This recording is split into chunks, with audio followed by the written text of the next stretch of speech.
What is up, everybody, and welcome back to another episode of the Classic Chronicles. I hope everybody enjoyed their weekend and is ready to conquer the week that is, man.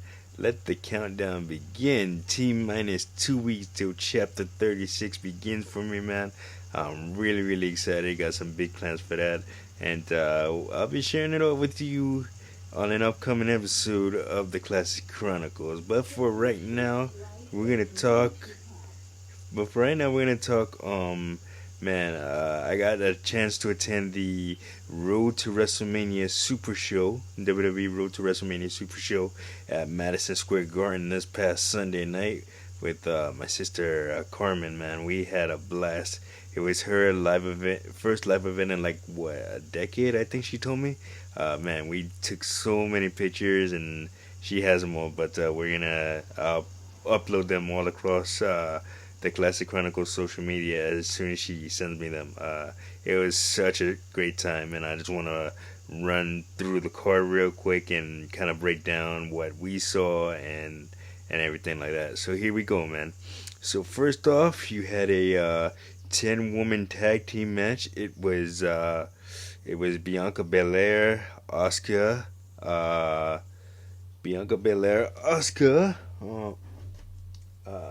Candice LeRae, Nikki Cross, and Becky Lynch taking on Damage Control, Bailey, Io Sky, and Dakota Kai, and their tag team partners were Piper Niven, formerly known as Doudrop, and Carmella, the recently returning Carmella. So, and of course, Becky Lynch's team picked up the win after Bianca Belair hit the KOD on Bailey, the kiss of death, as she calls it. It's like a reverse suplex slam type of maneuver.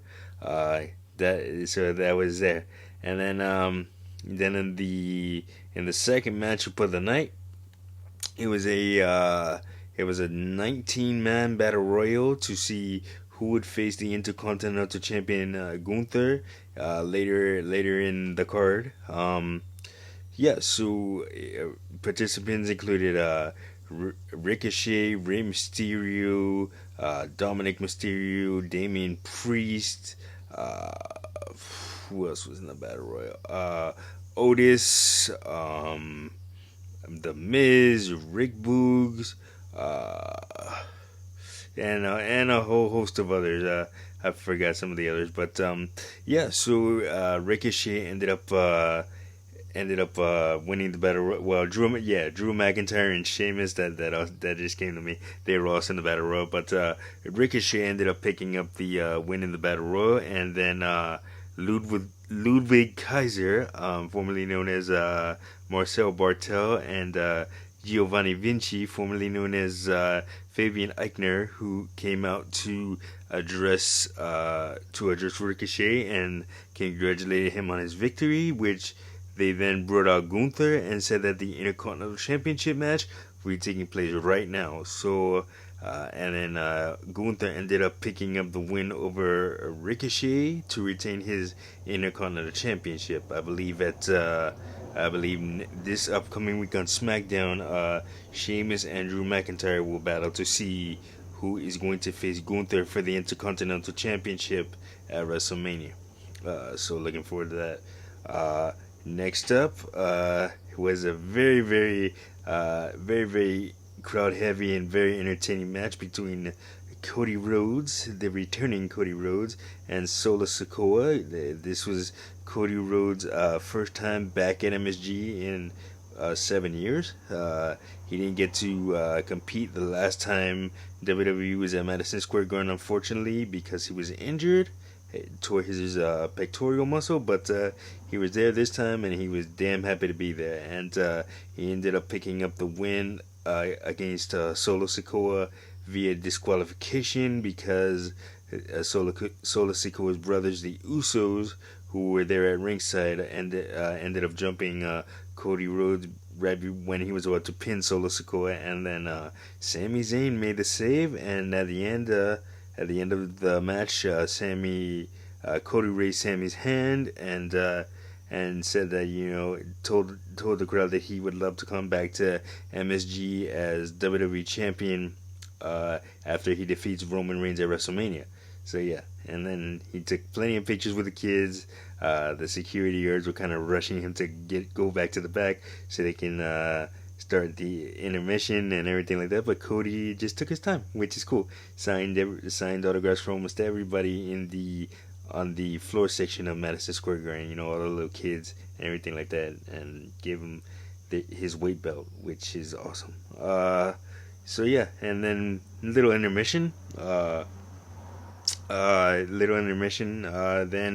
Then Byron Saxton, before the second half started, said that the WWE will be back at Madison Square Garden on Friday night, July 7th, for Friday Night SmackDown, and I'm definitely going to be in the building for that.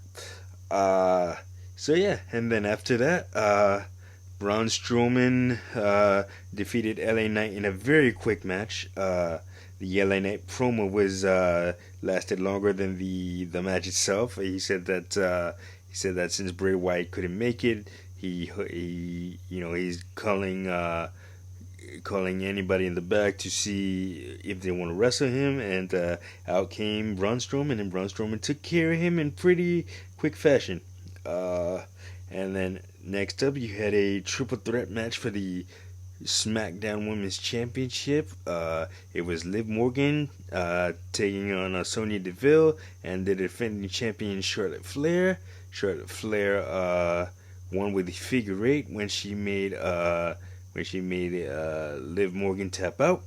So she retained her SmackDown Women's Championship there and heads into a WrestleMania showdown with the Judgment Day's Rhea Ripley for the SmackDown Women's Championship. And then in your main event of the evening, I should say, Austin Theory defended the United States Championship in a steel cage match against Seth freaking Rollins, and it was a very, very fun back and forth match. Seth gave Austin Theory his own introduction. He was saying, Austin Theory is from Atlanta, Georgia. So Seth was like, from you suck, weighing you suck, and then he's like, he is the United States champion for now, Austin. You suck Theory. No, yeah. So the crowd just ate it up. It was hilarious. And then, but like I said, after a very, very fun and entertaining match, Austin Theory ended up picking up the win when he hit Seth Rollins with his signature maneuver, 8-Town Down, and then pinned him for the 1-2-3. And then Austin Theory grabbed the mic and said, that's the last time you're going to be singing Seth Rollins' theme song, because every time Seth comes to the ring, the crowd just sings his theme song in harmony. So Austin Theory got tired of that, and he said, this is the last time we're going to sing that song. And then Seth Rollins delivered a curb stomp, which is normally his finishing maneuver, to send the crowd home happy. And yeah, so that was pretty much the whole show. And yeah, like I said, WWE will be back at MSG for a SmackDown taping on Friday, July 7th. So definitely can't wait for that. But yeah, all in all, it was a great time. Like I said, my sis Carmen was my photographer. Huge shout out to her. She captured every still photo. And yeah, so she had a good time. I had a good time. Everybody that was in the building had a good time. The kids that were like in our section were having a damn good time, just eating everything up. And then the guy that was sitting next to us was going nuts. So that's what you want at an event. You want everybody to have fun. They can cheer and boo who they want and all that. So it's all good, man. But yeah, so that's gonna do it for this episode of the Klassic Chronicles, man. Like, subscribe, and share. Don't forget to hit that notification button, and I will see you guys on the next one. Peace.